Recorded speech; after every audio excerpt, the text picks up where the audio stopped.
Վաշինգտոն, Բրյուսել, Մոսկվա, Երևանի տեղը հակասություններով լի եռանկյունում, ուր կտանի Հայաստանի բազմավեկտոր քաղաքականությունը։ Հայ-ռուսական առևտրաշրջանառության նվազող թվեր, որոնք են պատճառները եւ արդյոք հնարավոր է վերականգնել բաց թողածը։ Բաքվում 15 տարվա ազատազրկման դատապարտված Վագիվ Խաչատրյանի առողջական վիճակը կտրուկ վատացել է, նա հոսպիտալացվել է։ Կիևը ռուսական ավիահարվածի տակ 3 զոհ կա, այդ թվում 4-ամյա երեխա։ Զելենսկին արևմուտքին կոչ է արել ուժեղացնել ճնշումը Մոսկվայի վրա։ Թեժ կրքեր, լարված իրավիճակ Երևանի ավագանու նիստում, կարմիր գծերն ու տրանսպորտի թեման շիկացրել են մթնոլորտը։ Դեսպան Քվինն ավարտում է աշխատանքը մեր երկրում, ամերիկյան քաղաքականությունը Հայաստանում փոփոխության չի ենթարկվի, դեսպանության հայտարարությունը։ Ուղիղ չվերթով Ստամբուլ-Երևան-Ստամբուլ շաբաթական 7 օր, գարունը բացվելուն պես թուրքական ավիաուղիները կսկսի չվերթները։ Գրեթե 10 միլիարդ դրամ Երևանի մանկապարտեզներին մայրաքաղաքի եկող տարվա բյուջեից, անվճար պարտեզ կգնան նաև Մասիսում։ Արմենիայի եթերում նորությունների գլխավոր ժամն է, բարի երեկո, ես Շահանե Մեժլոմյանն եմ, ամենակարևորն ու դիտարժանը մեր եթերում։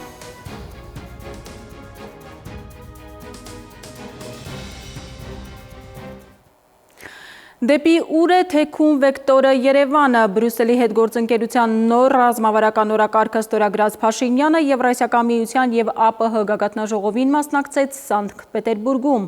Պուտինի խոսքով այնտեղ են փաստաթղթեր ստորագրվել։ Հայաստանն ընտրում է բազմավեկտորությունը, արդյոք ուր կտանի այս քաղաքականությունը, որ վերլուծաբանների մի մասը կոմպլեմենտարություն, մյուսները լարախաղացություն են որակում։ Փորձագետներին լսել է Նաիրի Մուրադյանը։ Դեպի արևմուտք, Միացյալ Նահանգներ, Եվրամիություն գնալ, թե ռազմավարական դաշնակից Ռուսաստանից ձեռքը բռնել։ Վերջին 1-2 ամսվա ընթացքում հայաստանյան դիվանագիտական վեկտորը մեկ արևմուտքի կողմն է, հետո ակտիվ տեղաշարժով դեպի Ռուսաստան է թեքվում։ Աշխարհամասի այդ երկու բևեռներում էլ փաստաթղթեր են ստորագրվում ու ձեռք սեղմում է լինում։ Хорошие документы подготовили. Կոմպլեմենտարիզմ, արտաքին քաղաքականության դիվերսիֆիկացում, թե տարբեր ուղղություններով լարախաղացություն։ Ամենայն դեպս ըստ քաղաքագետ վերլուծաբանների ԽՍՀՄ փլուզումից հետո որևէ երկրի այսպես կոչված արտաքին քաղաքական դիվերսիֆիկացիան չի հաջողվել։ Հիմա երբ Ռուսաստանն ու Միացյալ Նահանգները վարում են ինտենսիվ բանակցություններ, քննարկվում են ոչ միայն Ուկրաինային վերաբերող տարածքային ամբողջականության, այլ նաև Հայաստանի, Ադրբեջանի, Հարավային Կովկասին վերաբերող հարցեր։ Եվ Հայաստանը գերտերությունների առանցքում քաղաքական ինքնուրույն գիծ չի կարող տանել եւ ըստ քաղաքագետների չէր էլ կարող Ռուսաստանի հետ հեշտ ու հանգիստ կտրել բոլոր հարաբերությունները։ Դա անհնար է, քանի որ Ռուսաստանից կախված է 1000-ի թելերով։ Ըստ քաղաքագետի Հայաստանի շուրջ տեղի ունեցող զարգացումներն էլ համաձայնեցված են Ռուսաստանի եւ Արևմուտքի միջեւ։ Հայաստանի դեպի Արևմուտք թեքվելը եւս։ Հայաստանը այն աստիճան է թուլացել, որ կատարում է Թուրքիայի եւ Ադրբեջանի անկալելի պահանջները։ Պատճառը ո՞րն է։ Այն է, որ չեն կարողացել ժամանակին ստեղծել անվտանգության ամուր համակարգ։ Մեկ այլ քաղաքագետի գնահատմամբ, եթե Հայաստանը կարողանար արևմտամետ լուրջ քաղաքականություն վարել, ինչը կապահովեր Հայաստանի անվտանգությունը, հանրությունը դժվար թե դեմ լիներ դրան։ Սակայն այն անվտանգային երաշխիքները, որոնք Արևմուտքը տրամադրում է Էստոնիային, Լատվիային, Ռումինիային եւ մի շարք այլ երկրների, Հայաստանի պարագայում դրանք պարզապես չկան։ Մենք չենք ստանում այն երաշխիքները, որոնք մեզ պետք են։ Մենք մնում ենք կախված Ռուսաստանից, այսինքն համ անընդհատ հակառուսական ռետորաբանությունով ենք զբաղված, համ էլ մնում ենք Ռուսաստանից կախված։ Մեր մոտ ոչ մեկն է ստացվում, ոչ էլ մյուսը, ցավոք սրտի, եւ այսքան խոստումներից հետո մենք մնում ենք լիովին կախված Ռուսաստանից։ Իսկ Ալիև Էրդողան զույգին հաջողվում է նման բարդ իրավիճակներում բազմավեկտոր քաղաքականություն խաղալ, եւ դա ՆԱՏՕ-ի ոչ ֆորմալ անդամ Ադրբեջանը իրականացնում է Թուրքիայի հետ։ Բազմավեկտորային քաղաքականություն շատ լավ ստացվում է Թուրքիայի մոտ, Ադրբեջանի մոտ, Իրանցից պետք է սովորել։ Նրանք կարողանում են իշահ իրենց օգտագործել հակասությունները Արևմուտքի եւ Ռուսաստանի միջեւ եւ կարողանում են եւ Արևմուտքից ստանալ ինչ որ պետք է եւ Ռուսաստանից։ Քաղաքագետ Այվազյանի բնորոշմամբ, որքան էլ Ռուսաստանը երկրի ղեկավարի եւ ԱԳՆ-ի մակարդակով հայտարար են, թե ամեն ինչ լավ է Ռուսաստան-Ադրբեջան հարաբերություններում, այնուամենայնիվ Ադրբեջանը խորացված հակառուսական դիրքորոշման մեջ է եւ միջինասիական թյուրքալեզու երկրներին փորձում են գրկել դրանում։ Ադրբեջանը գնալով ամրացրել Թուրքիայի դիրքերը այս տարածաշրջանում շրջանում հիմա էլ խորացնում է իր հակառուսական դիրքորոշումը դաշնակցելով հակառուսական հողի վրա կենտրոնական Ասիայի հանրապետությունների, թուրքախոս հանրապետությունների հետ։ Քաղաքագետ Այվազյանի գնահատականն է Ադրբեջանն առճակատման մեջ է մտնելու Իրանի հետ։ Ըստ քաղաքագետի անխուսափելի է նաև ռուս-ադրբեջանական բախումը։ Հարց է թե Հայաստանն այդ պահին ինչ կարգավիճակում կլինի եւ կդիմանա այդ իրավիճակում, թե ոչ։ Նաիրի Մուրադյան, ժամը լրատվական։ Սանկտ Պետերբուրգի Սուրբ Կատարինե հայկական եկեղեցում պատարագից հետո հայ համայնքի ներկայացուցիչները երեկ երեկոյան բողոքի ակցիա են կազմակերպել ընդդեմ հայ առաքելական եկեղեցու դեմ ծավալված գործողությունների։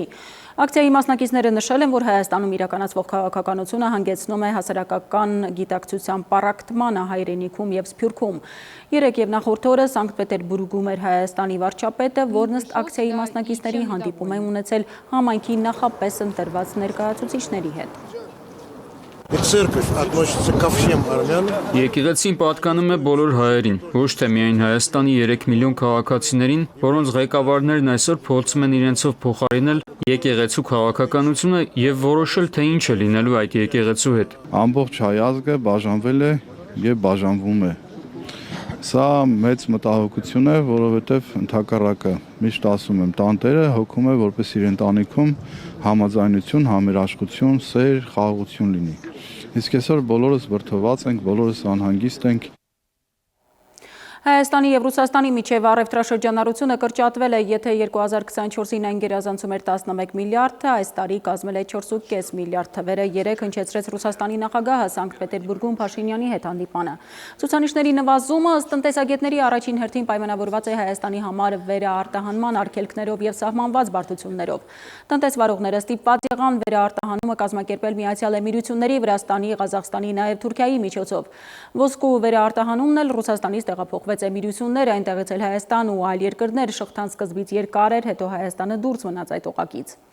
Ըստ վերլուծաբանների, ռուս-ուկրաինական պատերազմի հնարավոր ավարտից հետո Հայաստանի եւ Ռուսաստանի միջև առևտրաշրջանառությունը աստիճանաբար կնվազի։ Օրինակ, եթե մենք նայում ենք արկերի հավաքագրման ցուցանիշները, շահութարկը ավելացել է ընդամենը 50 միլիարդով, միայն հենց պետական հրապարակված ցուցանիշներով արդեն իսկ երևում է, որ շահութաբերությունը Հայաստանում բավականին նվազել է։ Բնականաբար ավելի դեպի նվազման միտում է ցույց տալու, որովհետև այս իշխանությունը ամեն ինչ անում է, որ վառելիքը բերի օրինակ ադրբեջանական կողմից շատ ապրանքներ ներմուծի Թուրքիայից եւ իհարկե այդ թվում հացահատիկը Ղազախստանից։ Այսինքն սրանք բնականաբար ազդելու են, ընդ որում առևտրաշրջանառության վրա նաև մեծ ազդեցություն ունեցավ կոնյակի արտահանման արգելքի։ Բնականաբար այս ամեն ինչի հանրագումարի արդյունքում հայ-ռուսական առևտրաշրջանառությունը չի կարող չնվազել։ Հայ-ադրբեջանական երկաթգիծը առաջիկա օրերին կշարունակի գործել եւ բեռնված մնալ ռուսական ցորենով գնացքը Ադրբեջանի տարածքով արդեն դեպի Հայաստան ճանապարհին է։ Հացահատիկով բեռնված վագոնները գալիս են Վոլգոգրադի մարզի կայարանից, այս մասին հայտնում է Պրիվոլժսկայա երկաթուղու մամուլի ծառայությունը։ Ցորենի առաջին խմբականակը 8 վագոնով է գալիս, մինչև տարեվերջ նախատեսել են այս ուղղությամբ ուղարկել ընդհանուր 2000 տոննա հացահատիկ, շուրջ 30 վագոն։ Եվ մինչև քաղաքացիները իրենց դիրքորոշումներն են հստակեցնում Ադրբեջանի տարածքով մեր երկիր հասած ապրանքներից օգտվել թե ոչ, քաղ տեխնոլոգը ասում է, Բաքուն իրականում այսպես խաղաղասերի դիմակի տակ թաքցնում է իրականությունը։ Քանակը ցավալ այնքան փոքր է, որ Ադրբեջանի տնտեսության կապված կոպեկների հարց է։ Իհարկե Ադրբեջանը կամաց կփորձի կախվան մեջ գտնել բենզինի հետ կապված իրենից, որպեսզի ռուսական բենզին փոխեն ադրբեջանական բենզին վաճառվի եւ դե ինչ-որ տեղ կարող է նաեւ այսպես տնտեսական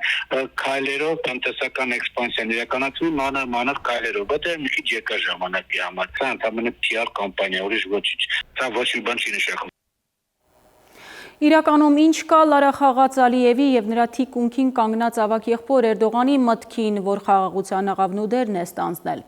Խաղաղասիրական կոչերին զուգահեռ այս դուետը չի մոռանում ռազմական նկրտումների մասին, մեկ կրակոց եւ մեկը մյուսին փոխօգնության կվազի, հետախուզական տվյալներ եւ զորքեր կտրամադրի, ինչպես եղավ Արցախյան վերջին պատերազմի ժամանակ, բայց այժմ արդեն պաշտոնապես ամրագրված փաստաթղթով կլինի։ Թուրք-ադրբեջանական ռազմական փոխօգնության հուշագիրը Մեջլիսը օրերս վավերացրեց։ Թուրք-ադրբեջանական դուետը մի կողմից հայտարարում է, թե ահա Հայաստանի հետ խաղաղության հարաբերությունների կարգավորման համար կարևոր քայլեր են անում, մեկը ազգային ավիափոխադրողի ամենօրյա չվերթերի գործարկումից է խոսում, մյուսը երկաթուղով Հայաստան բենզին ուղարկում, թույլ տալիս երրորդ երկրները առայժմ մասնավորապես Ղազախստանն ու Ռուսաստանը մեր երկիր ցորեն հասցնեն, մյուս կողմից խաղաղության վարակույրն իջնում է, ռազմական նոր գործարք են կնքում։ Ադրբեջանի մեջլիսը վավերացրել է Թուրքիայի հետ ռազմական անվտանգության փոխադարձ ամրապնդման հուշագիրը, երկու պարտականություն են ուսերին առել, որևէ ռազմական բախման ընթացքում փոխադարձ օգնել իրարու։ Պահոցի վերջ Ադրբեջանի սուբյեկտայնության մակարդակը չափած ցածրացել է եւ այսօր արդեն Ադրբեջանի ռազմական ուղղությունը ռազմական ոլորտում իրականացվող ցանկացած լուրջ գործողություն ոչ միայն համակարգվում է Թուրքիայի ուղղորդմամբ, այլև շատ հաճախ ուղիղ կառավարվում է այդ երկրից։ Վերջին տարիների օրինակ առաջին երկուսի ընթացքում փորձում էին սքողել այն իրական նպատակները, հիմա նույնիսկ չեն էլ փորձում սքողել։ Սա Հայաստանը բնաջնջելու մտքից երբևէ հետ չկանգնելու առավել քան առարգայական հողի վրա արկա ապացույցներ դրսևորումները։ Տարածաշրջանում ում հետ դեռևս չպարզած հարցեր ունեն թուրքերն ու ադրբեջանցիները, ռետորական հարցը մասնագետները տալիս են շարունակելով հիմնավորումների շարքը։ Միջազգայնագետը հիշեցնում է 44-օրյայի ավարտից անմիջապես հետո էլ Շուշիի դեկլարացիան կնքվեց, ուրեմն խաղաղության սարերից այն կողմ թուրք-ադրբեջանական ռազմավարական չընդհատվող համագործակցությանն ենք պարզապես ականատես, համագործակցություն, որ փաստորեն կանգ չի առնում, նույնիսկ ընդմիջում թայմ-աութ չի վերցնում։ Որպես այդպիսին Ադրբեջանը Թուրքիայի հետ արդեն պաշտոնապես ունեն մի ձևաչափ, որով որ ցանկացած ագրեսիա, իսկ ագրեսիայի տակ դիտարկում է կետ 1 համբուշտ կրակոցը, կարող է դիտարկվել որպես թշնամական քայլ եւ համատեղ զորավարժություններից զատ, նաեւ համատեղ ռազմական գործողություններ իրականացնել։ Ամբողջ տրամաբանությունը ու բովանդակությունը դա է։ Ամենամեծ ցանկության դեպքում անգամ հնարավոր չի լինի խաղաղասիրական տրամադրությունների կամ դրա տրամաբանության մեջ տեղավորել ռազմական բախումների հետ կապված մտահոգությունները, դրա շուրջ հետագա հնարավոր համագործակցությունը, երբ էլ որ այն լինի, նշում է փորձագետը։ Այսինքն բացառվում է, երբ որ ռազմական բյուջեն ավելանում է, համատեղ զորավարժությունները շատանում են, կնքվում են նմանատիպ պայմանագրեր, դա մինիմում խոսում է նրա մասին, որ ռիսկերը չի նվազեցվում եւ նույնիսկ լայնամասշտաբ թե լինի լոկալ պատերազմի հավանականություն, այս պահին մինչև այս պահը եւ այս պահից հետո էլ արկա է լինելու։ Մենք առավել եւս գիտենք թուրք-ադրբեջանական տանդեմի ցավալապաշտական ու առավելապաշտական նկատումները։ Այնպես որ ինքնախապեյությունն է ասել, որ դա որպես այդպիսին այդ բովանդակությամբ հուշագրերի ստորագրումը արդյունքները չի թողելու առաջիկայում։ Տարածաշրջանում տեղի ունեցող գործընթացները առաջ են գնում մի քանի ուղղություններով միաժամանակ՝ քաղաքական, տնտեսական եւ անվտանգային։ Դրանց փոխկապակցված զարգացումը փաստացի ձևավորել է իրավիճակ, որտեղ հայտարարություններն ու գործնական քայլերը պարտադիր չէ, որ նույնը լինեն։ Ըստ մասնագետների, այդ հակադրությունն է, որ պայմանավորում է ընթացիկ անորոշությունը՝ կգա խաղաղությունը, թե չի գա։ Էդուարդ Պողոսյան, ժամը լրատվական։ Բաքվում 15 տարվա ազատազրկման դատապարտված 70-ամյա Վագիվ Խաչատրյանի առողջական վիճակը կտրուկ վատացել է, ըստ ադրբեջանական լրատվամիջոցների նա ունեցել է շնչառության դժվարացում եւ սրտի ցավեր, տեղափոխվել է հիվանդանոց, որտեղ կատարվել է ինտենսիվ թերապիա եւ վերակենդանացման միջոցառումներ, սակայն վիճակի էական բարելավում չի նկատվել։ Նրա վիճակը այժմ գնահատվում է ծանր եւ նա գտնվում է վերակենդանացման բաժանմունքում։ Հիշեցնեմ, որ Խաչատրյանը անցած ուրբաթ է հեռախոսով խոսել ընտանիքի հետ, ասել թե լավ է։ Այս մասին լրատվամիջոցներին պատմել է դուստրը։ Վագիվ Խաչատրյանին ադրբեջանական կողմը առևանգել էր 2023 թվականի հուլիսին Հակարիի կամրջից, երբ նա Կարմիր խաչի միջոցով Երևան էր գալիս սրտի վիրահատության նպատակով աղջկա ուղեկցությամբ։ Ադրբեջանի նախագահը կրկին ժամանել է Ստեփանակերտ, ըստ ադրբեջանական լրատվամիջոցների Ալիևը մասնակցել է Ղարաբաղի համալսարանի բիզնեսի կառավարման ֆակուլտետի բացմանը, ինչպես նաև նույն բուհի ինժեներական բաժնի հիմնարկեքի արարողությանը։ Նա հանդիպել է նաև Ստեփանակերտի Կրկժան բնակավայր տեղափոխված ադրբեջանցի բնակիչների հետ։ Այժմ այն մասին, թե ինչ ենք դիտելու թողարկման երկրորդ հատվածում։ Կիևը ռուսական ավիահարվածի տակ 3 զոհ կա, այդ թվում 4-ամյա երեխա։ Զելենսկին արևմուտքին կոչ է արել ուժեղացնել ճնշումը Մոսկվայի վրա։ Թեժ կրքեր, լարված իրավիճակ Երևանի ավագանու նիստում, կարմիր գծերն ու տրանսպորտի թեման շիկացրել են մթնոլորտը։ Դեսպան Քվինն ավարտում է աշխատանքը մեր երկրում։ Ամերիկյան քաղաքականությունը Հայաստանում փոփոխության չի ենթարկվի։ Դեսպանության հայտարարությունը։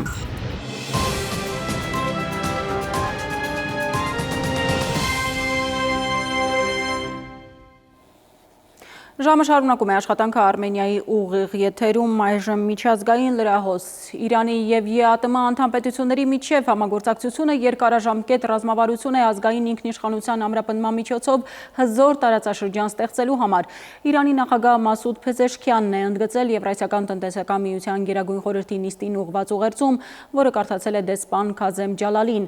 Իրանը դիտորդի կարգավիճակ է ստացել միությունում, Փեզեշքյանը կոչ է արել մեծ ջանքերով և վճռականությամբ, բայց պատմական հնարավորությունը վերածել համատեղ աճի շրջադարձային կետի։ Ռուսաստանն այսօր վաղարավոտյան ավիահարված է հասցրել Կիևին, ռուսական կողմից զանգվածային հարվածի հետևանքով 3 մարդ է զոհվել, այդ թվում 4 տարեկան երեխա, հայտարարել է Ուկրաինայի նախագահը։ Զելենսկին սոցցանցի իր էջում գրել է, թե ռուսական այս հարվածը չափազանց հստակ ազդանշան է ուղարկում Ռուսաստանի առաջնահերթությունների մասին։ Հարձակումը իրականացվել է ըստ էության պատերազմի դադարեցմանն ուղղված բանակցությունների թեժ պահին, գրել է Զելենսկին և Ուկրաինայի արևմտյան գործընկերներին կոչ արել ուժեղացնել ճնշումը Մոսկվայի վրա։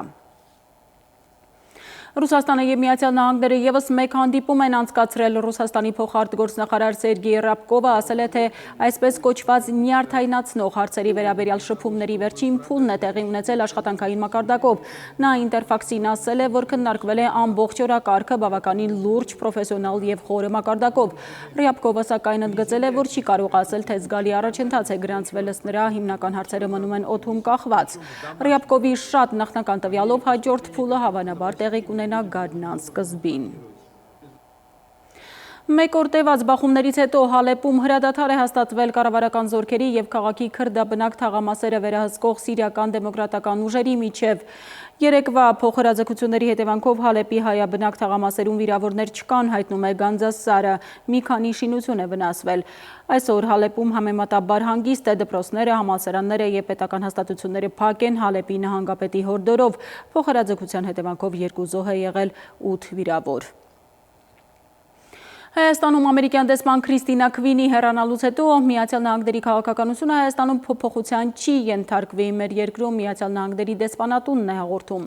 Միացյալ Նահանգները շարունակում է հավատարիմ մնալ Հայաստանի հետ իր գործընկերությանն ու ակնկալում է տեսնել Միացյալ Նահանգների և Հայաստանի միջև ռազմավարական գործընկերության հետագա զարգացում, ինչպես նաև օգոստոսի 8-ին Վաշինգտոնում կայացած Խաղաղության պատմական գագաթնաժողովի ընթացքում նախագահ Թրամփի և վարչապետ Փաշինյանի միջև ստորագրված երկկողմ համաձայնագրերի իրականացնում։ Հիշեցնեմ, Associated Press-ը օրերս տեղեկություն տարածեց, որ Թրամփի վարչակազմը որոշել է հետ կանչել աշխարհի շուրջ 48 երկրում դիվանագիտական առաքելություն իրականացնող դեսպաններին և բարձրաստիճան դիվանագետներին։ Այս դիվանագետները իրենց պաշտոնները ստանձնել են Բայդենի պաշտոնավարման շրջանում։ Լրատվական գործակալությունը նշում է, որ այս քայլով Թրամփը ցանկանում է արտերկրում ունենալ դիվանագետներ, որոնք լիարժեքորեն աջակցում են Ամերիկան առաջինը կարգախոսով իր քաղաքական առաջնահերթություններին։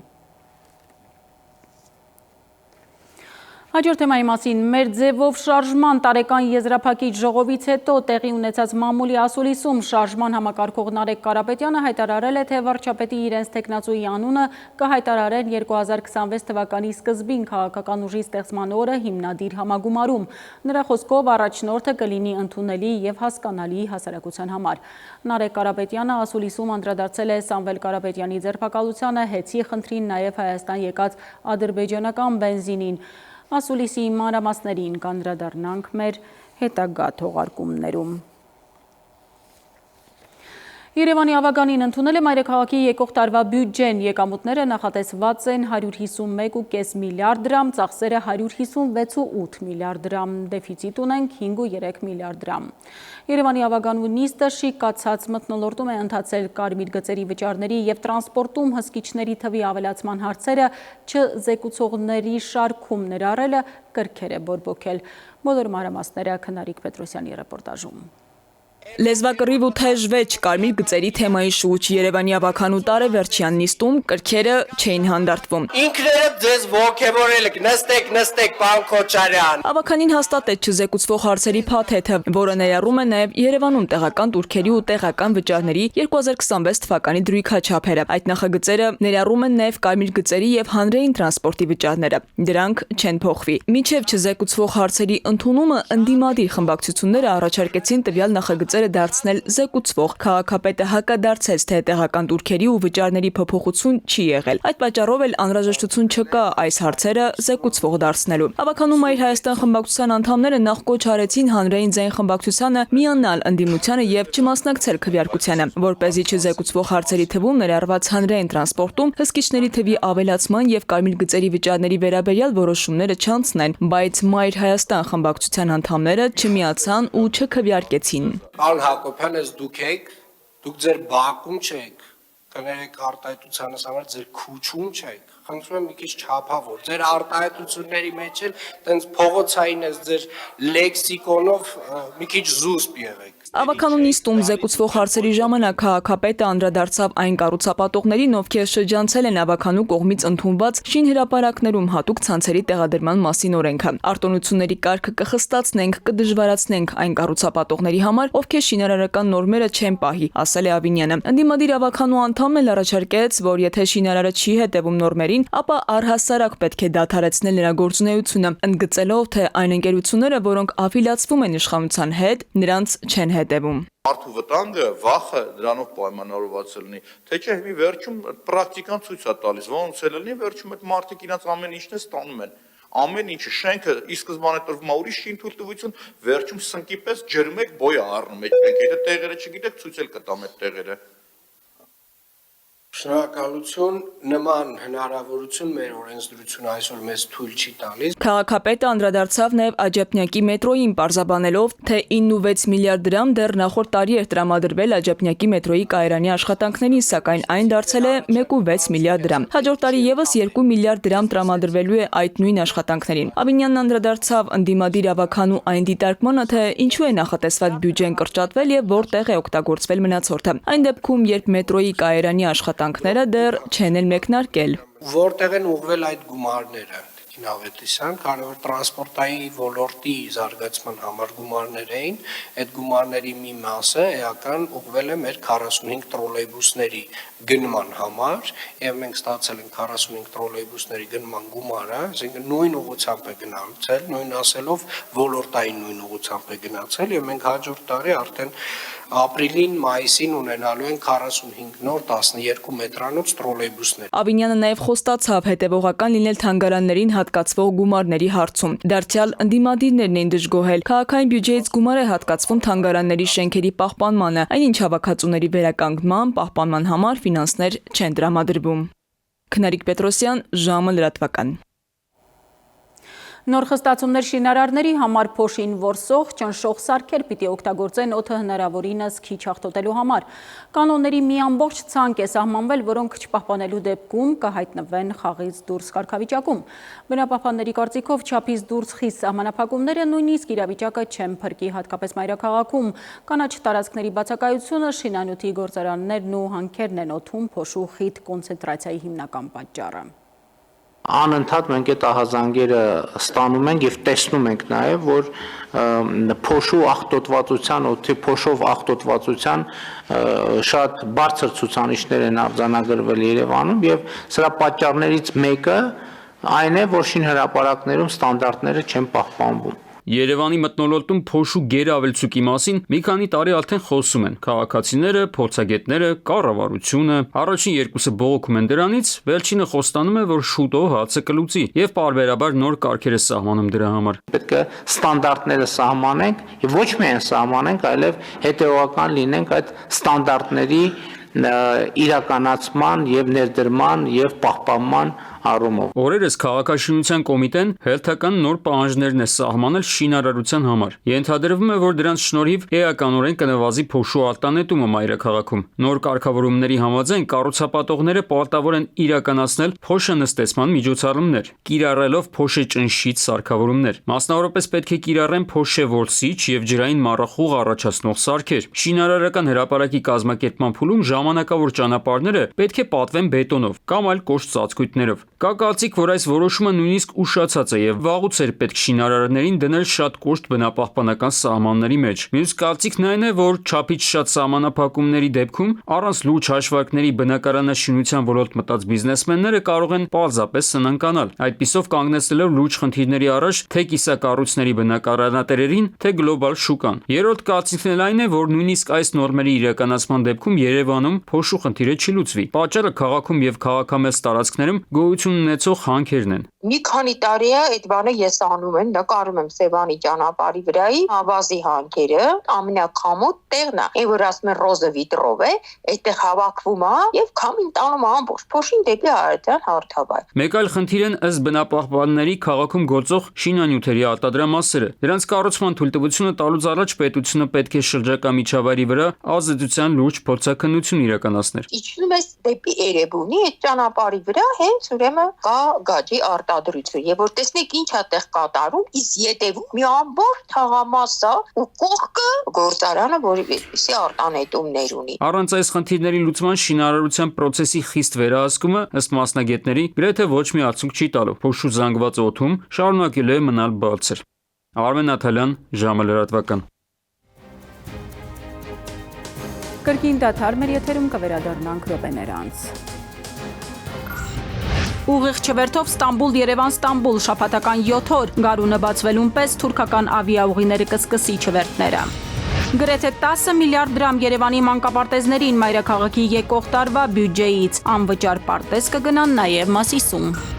Մեթեոաշխարհ ինչպես կանցնի նոր օրը ավելին հաջորդ հիվ։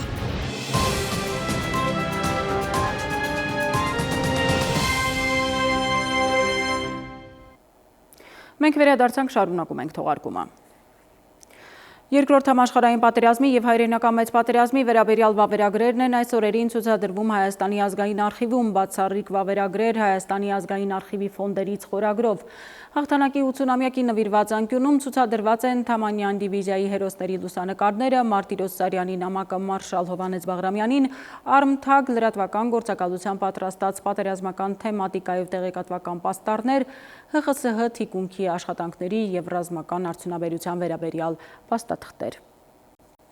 Ազգային արխիվը արտորվածություն է վերցրել, նշել հայրենական մեծ պատերազմի 80-ամյակը եւ այդ մասով մենք ազգային արխիվից բացառիկ փաստաթղթեր ենք հանել եւ մեր ցուցասրահում այսօր ցուցադրում ենք դա Թամանյան դիվիզիայի հերոսների վերաբերյալ, ինչպես նաեւ Մարշալ Բաղրամյանի վերաբերյալ։ Նոր աստղեր լեգենդների парքի արահետում, որ 2 ամիս առաջ բացվեց ինժեներական քաղաքում։ IT ոլորտում այս տարվա պետական մրցանակի դափնեկրի Վինսենտ Ռոշի աստղի կողքին բացվել են նախորդ 3 տարիների մրցանակակիրների անվանական աստղերը։ Պետական մրցանակի գլխավոր գործընկերը 16 տարի շարունակ առաջատար օպերատոր Վիվան է։ Ինժեներական քաղաքում լեգենդների парքի արահետում պաշտոնապես բացվեց բարձր տեխնոլոգիաների ոլորտում համաշխարհային ներդրման համար Հայաստանի պետական մրցանակի 2022-23-24 թվականների դափնեկիրների անվանական աստղերը։ Այդ մրցանակակիրներն են Adobe-ի գլխավոր գործադիր տնօրեն Շանթանու Նարայենը, Infosys-ի հիմնադիր Նարայանա Մուրթին եւ AIP Lab կոնսորցիումի հիմնադիր դոկտոր Յոշիակի Հագիվարան։ Այդ անհատները արժևորվում են նամանավանդ նախ եւ առաջ այն գաղափարների, այն լուծումների, այն նորարարությունների, այն գյուտերի համար, որոնք որ գալիս են բարելավելու մեր մոլորակի կյանքը կամ մեր մոլորակի բնակիչների կյանքը։ Մենք հպարտ ենք միայն այն հանգամանքով, որ համաշխարհային ներդրումների համար բարձր տեխնոլոգիաների ոլորտում ունեցած ավանդի այս մրցանակաբաշխությունը իրականացում է միայն Հայաստանում։ 16 տարի շարունակ Global High-Tech պետական մրցանակի գլխավոր գործընկերը Vivan է հաջողված գործակցության արդյունքում տարբեր տարիների Հայաստան են ժամանել համաշխարհային առաջատարներ, որոնց շնորհիվ էական փոփոխություններ են արձանագրվել բարձր տեխնոլոգիաների ոլորտում։ Թանուր առմամբ սա միջոց է մեր երիտասարդներին ոգեշնչելու, ոգևորելու եւ ամենակարևորը իրենց փոխանցելու այն միտքը, որ պետք է խիզախ լինել։ Պետք է խիզախ լինել ցանկացած նախաձեռնության մեջ։ ՏՏ ոլորտի համաշխարհային մեծությունները առաջնորդության օրինակներ են, որոնք ուղենշում են, թե ինչպես է ստեղծվում բոլորովին նորը, որ փոխում է աշխարհի ու տեխնոլոգիաների մասին պատկերացումները։ Նաիրի Մուրադյան, Զորաբ Քարամյան, ժամը լրատվական։ Խոշոր չափի գողության դեպք Երևանում Մերսեդեսի բեռնախցիկից գողացել են ԱՁ-ի տնօրենի պայուսակը, որում եղել է $32,000 և 3,600,000 դրամ։ Օրվա մյուս ուշագրավ լուրերը մեկ տեսաշարով։ Թուրքիայի խոշորագույն Turkish Airlines ազգային ավիափոխադրողը 2026 թվականի մարտի 11-ից կսկսի չվերթներ իրականացնել Ստամբուլ-Երևան Ստամբուլ երթուղով շաբաթական 7 անգամ։ Հայաստան-Թուրքիա կարգավորման գործընթացում Թուրքիայի հատուկ ներկայացուցիչ Սերդար Քլիչն է սոցցանցի իր էջում տեղեկացրել, գրելով եւս մեկ քայլ առաջ։ Ամերիկյան Bloomberg-ն ի դեպ ավելի վաղ տեղեկացրել էր, որ Անկարայում այս որոշումն ընդունել են մի շրջանում, երբ ակտիվացել են ջանքերը հարևան երկրի հետ հարաբերությունները կարգավորելու ուղղությամբ տասնամյակների թշնամանքից հետո։ Պարբերականն ընդգծել էր, որ Երևանն ու Անկարան նոր թափ են հաղորդել հարաբերությունների բարելավմանը, հիմնվելով Միացյալ Նահանգների միջնորդությամբ իրականություն դարձած խաղաղության համաձայնագրի վրա։ Իսկ Վաշինգտոնյան գագաթնաժողովից հետո հիշենք Երևան այցելեց Թուրքիայի բանագնաց Քլիչը բանակցություններից հետո հայտարարվեց նաև, որ կողմերը համաձայնել են իրականացնել անհրաժեշտ աշխատանքներ 2026-ի ամռանից տարբեր ուղղություններով թռիչքներ սկսելու համար։ Լոնդոնից եւս հետևում են հայ եկեղեցու շուրջ ստեղծված իրավիճակին եւ հույս հայտնում արդարացի լուծման։ Հայտարարել է Մեծ Բրիտանիայի փոխարտգործնախարար Ջեննի Չեպմանը Լորդերի պալատի անդամ անգլիական եկեղեցու եպիսկոպոս Քրիստոֆեր Չեսանի հարցինի պատասխան։ Նա ասել է, թե Լոնդոնը ակնկալում է, որ Հայաստանի իշխանությունները գործողությունները կհամապատասխանեցնեն սահմանադրական եւ իրավական շրջանակներին։ Դիվանագետը նշել է, թե Մեծ Բրիտանիայի կառավարությունը շարունակում է վճռականորեն հանձնառու լինել կրոնի եւ համոզմունքի ազատության իրավունքների պաշտպանությանը ամբողջ աշխարհում։ Առողջապահության նախարարությունը կայքում տեղադրել է առողջության համընդհանուր ապահովագրության վերաբերյալ հաճախ տրվող հարցերի պատասխանները, նշելով, որ համակարգը ներդրվելու է 2026 թվականի հունվարի 1-ից փուլային տարբերակով, որն է տարբերությունը առողջության համընդհանուր ապահովագրությամբ եւ պետպատվերով տրամադրվող բուժծառայությունների, պատասխանում են, թե տարբեր են եւ փաթեթի կառուցվածքով եւ փոխհատուցման գներով, սակայն ինչպես պետպատվերով տրամադրվող բուժծառայությունների դեպքում, այնպես էլ ապահովագրության դեպքում ամեն ինչ սկսվում է առաջնային օղակից։ Առաջնային հարցերից ովքեր են առաջին փուլով ընդգրկվելու ապահովագրական համակարգում։ Մինչև 18 տարեկանները առանց ծնողական խնամքի մնացած 18-ից 23 տարեկանները առանց ծնողական խնամքի մնացած առկա ուսուցմամբ սովորող մինչև 26 տարեկանները 65+ տարիքի քաղաքացիները, հաշմանդամության առաջինից երրորդ խումբ ունեցող քաղաքացիները, ֆունկցիոնալության խորը ծանր միջին սահմանափակում ունեցող անձինք, զոհված զինծառայողների ընտանիքների անդամները, 200,001 դրամ եւ ավելի աշխատավարձ ստացողները, 2,400,001 դրամ եւ ավելի համախառն եկամուտ ունեցող ԱՁ-ները եւ նոտարները եւ այլն։ Երևանի նախադպրոցական հաստատությունների կառուցման եւ հիմնանորոգման համար գալիք տարվա բյուջեով նախատեսվել է 9,941 միլիոն դրամ։ Քաղաքապետարանում քննարկման ներկայացված 2026 թվականի բյուջեի նախագծով այդ գումարից 1,804 միլիոն դրամը կհատկացվի համայնքի միջոցներից, իսկ 8,137 միլիոն դրամը Երևանի էներգոարդյունավետության երկրորդ վարկադրամաշնորհային ծրագրով։ Իսկ Մասիսի քաղաքապետը սոցցանցի իր էջում տեղեկացրել է, որ ավականու արտահերթ նիստում որոշել են, որ համայնքի մանկապարտեզներն այսուհետև կդառնան անվճար։ Արտարոց դեպք Երևանում 41-ամյա մի տղամարդ, ով Հայաստանում հայտնի պաշտոնյա է, իրավապահներին տեղեկացրել է, որ նոյեմբերի 1-ից 2-ը ժամանակահատվածում իր անվամբ բանկային քարտից Երևանում գործող բանկոմատներից մեկից մաս-մաս կանխիկացվել է խոշոր չափի գումար։ Ֆոտոլրագրող Շամշյանը փոխանցում է, որ ոստիկանները պարզել են, որ գումարը գողացել է այս պաշտոնյայի 40-ամյա կինը։ Նրան հրավիրել են ոստիկանություն, որտեղ էլ կինը խոստովանել է արարքը։ Նա ամուսնու բանկային քարտից գողացել է 4 միլիոն դրամ։ Սիրան Շմիրադյան, ժամը լրատվական։ Եվ թողարկման ավարտին եղանակ Լիլի Հովերն է տեղյակ եղանակային կանխատեսումներին։